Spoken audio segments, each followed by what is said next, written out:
Atrofdagi bir aka yig'layapti-da. Nima yig'layapsiz desam, Xudo menga oxirgisini qiz berdi dedi.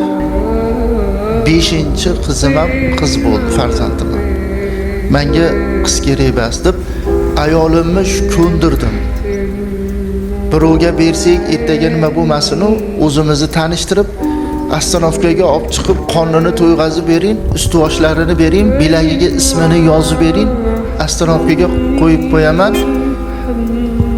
Olib ketib, boqib katta qilsa o'shaniki bo'lib ketaversin. Savob bo'ladi.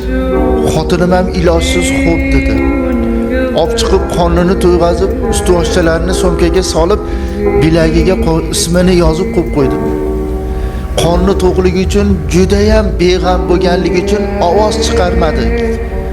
O bir asrga yaqin yana uyga olib kirib ketdi. Ertasiga yana ham shunaqa qildi. Hech kim olmadi, yana uyga olib kirib ketdi. Indinisiga ham 3 kun ham olib kirgan, olib chiqib, olib kirib, endi o'zimniki ekan. Hech kimga endi bermayman, boqamiz deb boqdi dedi. Xudo o'g'il berdi dedi. 6-si Xudoning qudrati bilan erkalatib 3 yoshidan o'g'irlikni boshladi dedi. Biz uni endi yoshlik, sho'xlik deb biz deydi, hali erkalik deb biz qo'ni qo'shnikidan narsa ko'tarib chiqadigan bo'ldi. 1-sinfga borganda maktabda yonida qurut sotayotganda yarim qop qurutini ko'tarib kelibdi dedi.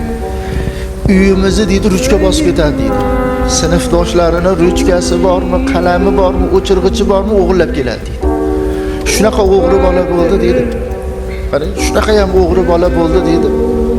Oxiri maktabda bitirmas detkalonnaga ketdi dedi.